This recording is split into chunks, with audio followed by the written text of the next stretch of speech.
Hi, I'm Dr. Julie. It's time for Good Energy In. And today we are on Bodyful Day 63, Vision, Top-Down Visual Perception. All right, so also known as the dress. So your potential extras are a picture of that dress. You know that dress, the one that was either blue gold or blue black or white gold. And then you can also look at something like this, which is called the Necker cube. Okay? So those are our two props today. Well, actually any visual illusion, because this is another visual illusion today. All right, let's start with our basics. Take a deep breath in and release. Deep breath in, start all the way down at the bottom, go all the way up into those top ribs. Deep breath in. And release. Remember that breathing is very important. It brings in oxygen, it brings in energy that helps then get things going, and not breathing all the way in has a tendency to cause our nervous system to crunch on itself. So taking a deep breath in, opening up that body has a tendency to calm the nervous system down, because if you breathe when you are hunched up like this, you just breathe in the chest and this area is all tight. But if you breathe sitting up and you breathe all the way down into the bottom and all the way up to the top, you are getting air into the entire body. All right, so one more. Think about any stress you've got today. Think about where it's hiding out. And today you're going to breathe into that spot. Take a deep breath in.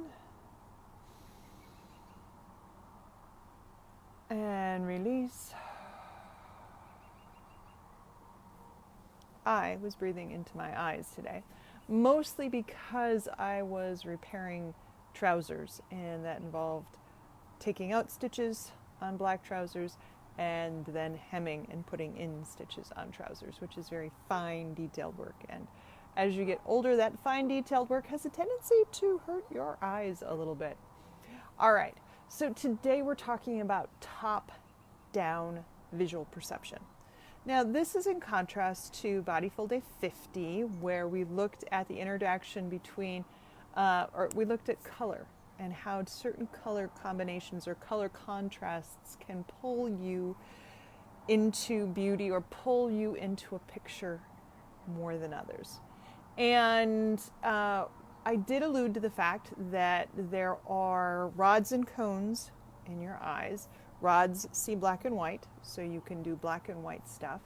And then cones come in the colors red, green, or blue, but the nerves, the neurons that come out of those cones that are linked together can cause, or are linked together such that they are red-green firing and blue-yellow firing. So I talked about the fact that your biology can draw you to red-green contrasts and blue-yellow contrasts and black and white contrasts, because the neurons that go to the head or into the visual cortex are linked to those color combinations, turning on and off. Now, in Bodyful Day 48, we did talk about illusions and the wobbly dot illusion, and that was evidence of some. So, Day 50 was about some bottom-up perception, and Day 48 was about illusions, and that had a little bit, especially with the wobbly dot, had a little bit about top-down processing, because when those holes had nothing in them, you had a tendency to see them filled because they were a line, and your brain said, your sensory system is not getting everything there, so I'm going to fill in the gap for you. And I talked about the fact that that is the basis for illusions. Your brain is filling in the gaps for your sensory perception.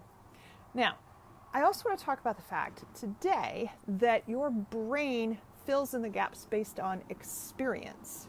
So if you have particular types of experiences, they will allow you to see an illusion one way versus another.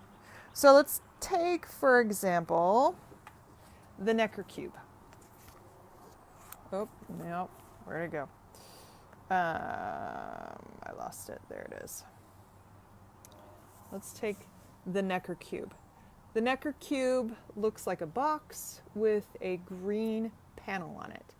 Now, whether or not you see this as a box with a green panel in the back, with the box coming towards you, or you see it as a box with a green transparent cover that you can see into, has a lot to do with the rest of the box behind it, has a lot to do with where you are when you initially look at it.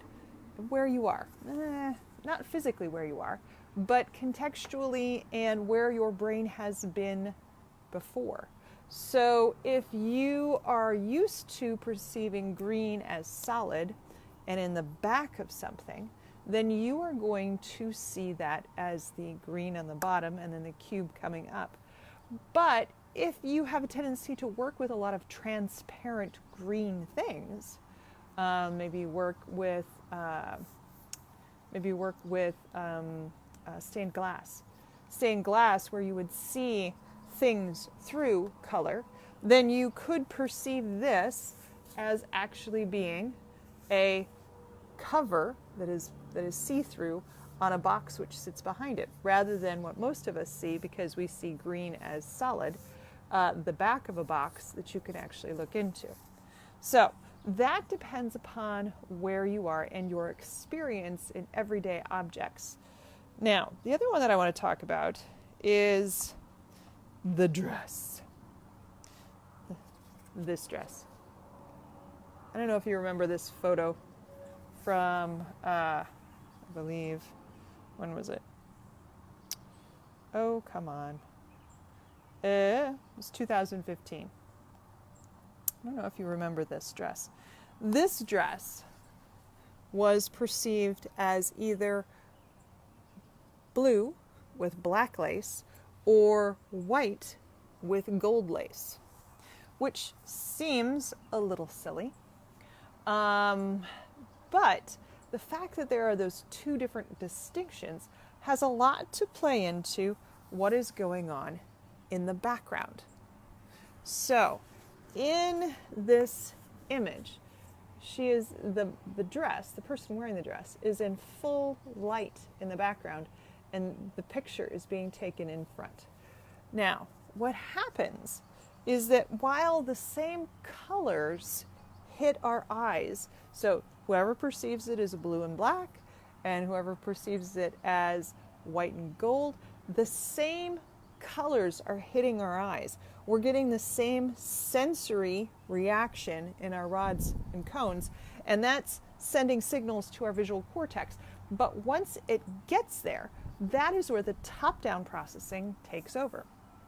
So for many of us, seeing this dress with a light background reminds us that if we are in a dark place, we can sometimes see things that are color when they're really just white and gold. For others, we discount. So the way to think about that is, for those of you who see this as white and gold, you take more importance from this strip of light than those of us who just perceive this area as blue and black. So I don't think that will help. But if you get rid of the outside and you don't have the additional information of context, then it is a little bit easier to see it as blue and black. But it has a lot to do with the context and with your experience. So if you are used to seeing a lot of things backlit, you process color a little differently than if you see it lit from the front. So that is why the debate in 2015 was such an issue, because it was the context plus how people experienced that image. Now, I think we've had a couple of other images that have done the same thing, But the idea in both cases is that our top-down information can fiddle with how our sensory information comes up. All right, so a little bit more of a lecture, but you can play around with the images, another way to look at illusions and visual illusions and figure out how your processing might be different from your partner's. All right, so I'm going to before we take deep breaths in, I'm going to talk about what's happening next week. Next week we are taking a diversion from just talking about various things in the senses or experiencing various things in the senses. And we're going to talk about how we can use this information to come up with good coping mechanisms. So, sensory information as a coping mechanism. All right, let's finish off with our deep breaths in and release. All right, until tomorrow, take care.